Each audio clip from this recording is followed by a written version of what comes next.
Hello, everybody. Scott Golden here with the Superstars of Wrestling Review Series for the 24th of um, 24th of October 1987. Rare that we get new superstars these days. Obviously, we're in the middle of our WCW Saturday Night Series, which probably in total is going to have about 500 to 600 episodes by the time we're done with that, as we go through the various years there. But this is Superstars of Wrestling. We got nearly 2,400 of these available for your listening pleasure. Honky Tonk Man and George the Animal Steel. And yes, that match is as bad as one would imagine here. Super short match. Of course, Honky Tonk Man is your Intercontinental Champion at this point. And George Steele still doing the mind thing. Babyface turn in time for WrestleMania 2. And Steele kind of stalking Honky outside the ring. Kind of doing the almost early November sweeps thing. Obviously, a couple weeks early because it's not November. Honky Tonk Man gets Steele caught in the ropes and kicks him. Referee spins him around and helps Steele get out. George Steele goes falling to the outside, managing to get Jimmy Hart, but the Honky Tonk Man grabs the microphone. Steele was throwing the jacket of Jimmy Hart into his face, and there is a brawl for a couple of minutes with the megaphone. Honky using it first as Jimmy Hart drops it on his way through, and ultimately, then we see George Steele grab it and nail it a couple times, and there are some double disqualifications. Um, the match is goofy from a wrestling purity standpoint. However, it's also sports entertainment fun for kids in 1987. We go to a basically a wrestling spotlight review series. The wrestling update review series. Craig DeGeorge is here.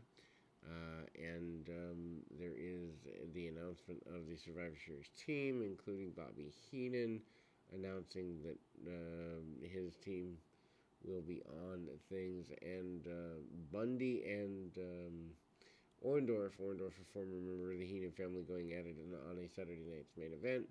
Very basic stuff. Bundy manages to brawl it down on Orndorff. Orndorff, at the time, leaving the WWF right after the 87 Survivor Series around a month from here. So, it's pretty devastating that King Kong Bundy, who brawls his way through, kind of gets I don't even want to say a pass necessarily, but it's there that Bundy is pretty untouchable.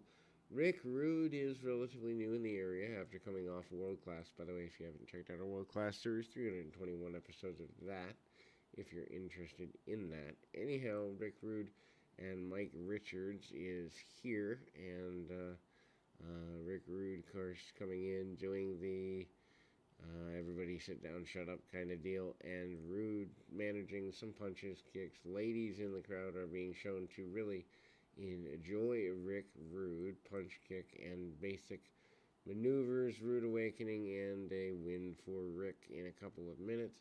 Not really a feud for anybody there. Heenan and Rude highlighted from the WWF magazine article at the time. Rude hits the Rude Awakening and off we go. Rick Rude looking pretty good. There is a confrontation between Rick Rude and Paul Orndorff as we go forward here. Gene Okerlund calling in Jimmy Hart. Jimmy Hart talking about the various members of the Hart Clan, including the Hart Foundation, going to have upcoming matches at house shows. And the Honky Tonk Man facing off against Randy Savage at the time. Savage around the loop. Going with the Honky Tonk Man, and that's basically the main feud for that through the after the Survivor Series before we switch to the Ultimate Warrior in early '88. Then we go back to the Superstars series, Rock and Roll Hoochie Coo, as a music video Mr. Peabody, otherwise known as Gene Okerlund, is here.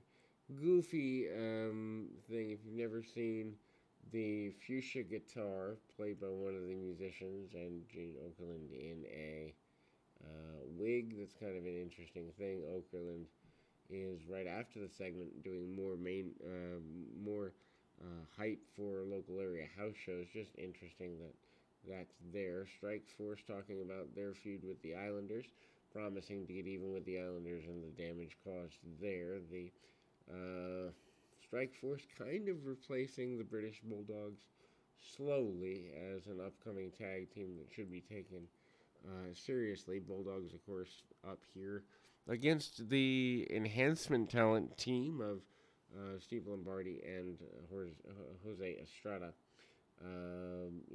Bulldogs are still here, but Dynamite obviously never the same after the 19 and 86 injury. Some pushback. The Islanders still managing here as well to be with the Bulldogs. The fight over Matilda is a pretty big deal. Dynamite Kid comes in with a couple of arm drags. Dynamite also hits the snap suplex he's known for, and hanging suplex from Davey Boy, diving headbutts.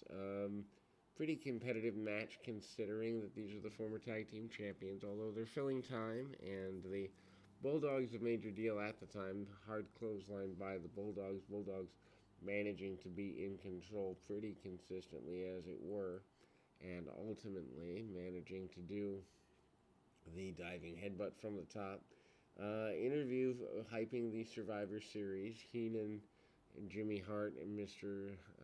Fuji all at the announce podium, hyping their interest in eradicating Hogan's team from the Survivor Series. King Harley Race up next, and King Harley Race, of course, new to the promotion. Frankie DeFalco is his opponent.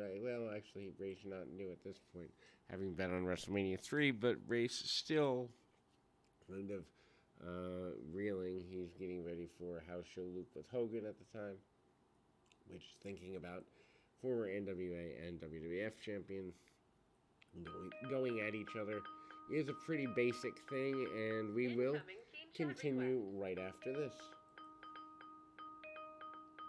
And again, it's pretty basic. I mean, in the sense of Harley Race, obviously former NWA 7-time champion, major talent, but also a guy who in the WWF was never really given the due that he was worth.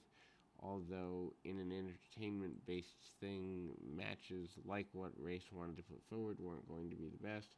Race also manages to hit a couple of suplexes, and the continuation of telling the enhancement talent to bow at his feet, belly-to-belly suplex, and the win.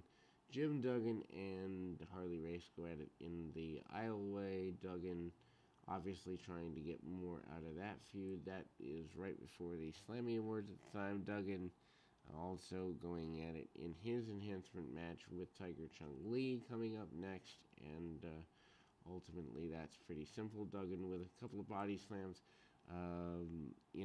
some very basic knee drops and the running clothesline. Duggan gets a victory there, and is simplistically put, Race will not go away from ringside. Race also upset that Duggan had stolen his crown, and Duggan puts the crown on the head. Randy Savage talks about his continued dislike for the Honky Tonk Man, as it was, and ultimately, it's kind of there, and simplistically put, it's there in a vacuum a little bit. Anyway, we'll be back with more right after this.